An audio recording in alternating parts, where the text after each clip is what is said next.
नमस्कार, मैं हूँ vastu expert and astrologer doctor Vaishali Gupta. मैं अक्सर अपने वास्तु के वीडियोस में आपको कई तरह की जानकारी देती रहती हूँ, लेकिन आज के इस वीडियो में मैं आपसे बात कर रही हूँ आने वाले चंद्र ग्रहण के बारे में। ये तो हम सभी जानते हैं कि इस साल का जो आखिरी चंद्र ग्रहण है वो 8 नवंबर को पड़ रहा है। तो सबसे पहले ये जानने से पहले कि इस दिन हमको किन चीज़ों का ध्यान रखना है, ये जान लेते हैं कि इस चंद्र ग्रहण का टाइमिंग क्या रहेगा। चंद्र ग्रहण जो है उसका जो मेन टाइमिंग जो रहेगा वो रहेगा 5:32 शाम से 6:18 तक। इससे 9 घंटे पहले जो है वो सूतक काल लगेगा और कई लोग जो है वो चंद्र ग्रहण के जो नियम हैं उनको सूतक काल में भी फॉलो करते हैं। अगर आप नहीं कर पाते हैं तो कम से कम चंद्र ग्रहण के समय पर इन नियमों का पालन करें। सबसे पहली चीज, जैसा कि हम सब लोग जानते हैं, हमने सुना है, चंद्र ग्रहण के समय बाहर निकलने से बचें।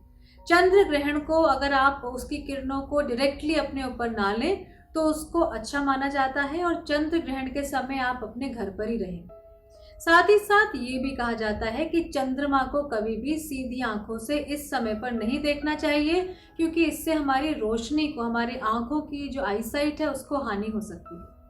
इस बात का ध्यान रखें कि चंद्र ग्रहण के समय पर आप कुछ भी भोजन ग्रहण नहीं करें। इस समय पर कुछ भी भोजन अगर हम ग्रहण करते हैं तो वो हमारे लिए जहर के यानी कि पॉइजन के समान होता है और हमारे शरीर में उससे विषैले तत्व यानी कि टॉक्सिन्स पैदा होते हैं। तो इस समय पर ना आप जल का सेवन करें, ना चाय कॉफ़ी लें, ना ही कुछ खाने की चीज़ लें। अगर चंद्र ग्रहण के सूतक काल में आपने कुछ खाना बनाया हो तो उस खाने में तुलसी का पत्ता डाल के रखें। जब चंद्र ग्रहण के बाद आप उस खाने को ग्रहण करेंगे तो तुलसी का पत्ता होने की वजह से वो भोजन शुद्ध रहेगा। आप चाहें तो चंद्र ग्रहण के दिन अपने मुंह में तुलसी का पत्ता भी रख सकते हैं। इससे चंद्र ग्रहण का बुरा प्रभाव आपके जीवन पर नहीं पड़ता। चंद्र ग्रहण के समय पर कुछ भी चीज काटे नहीं, किसी भी कैंची का, चाकू का, यहाँ तक कि सुई का भी इस्तेमाल करना हमारे शास्त्रों में वर्जित बताया गया है।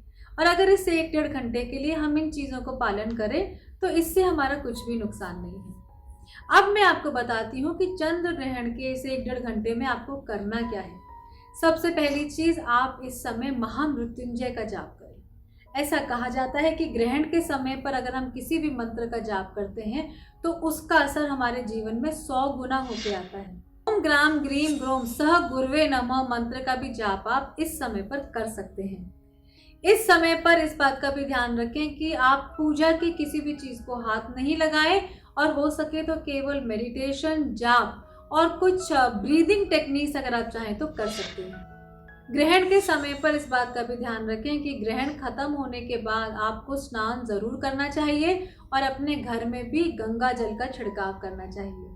Last but not the least, अगर आप अपने दान पुण्य का 100 गुना ज़्यादा असर चाहते हैं, 100 गुना ज़्यादा पुण्य चाहते हैं, तो ग्रहण के टाइम पर दान ज़रूर करें। ऐसा करने से भी हमारे जीवन में समृद्धि आती है और ग्रहण के समय पे कोई भी दुष्प्रभाव हमारे जीवन में नहीं आता।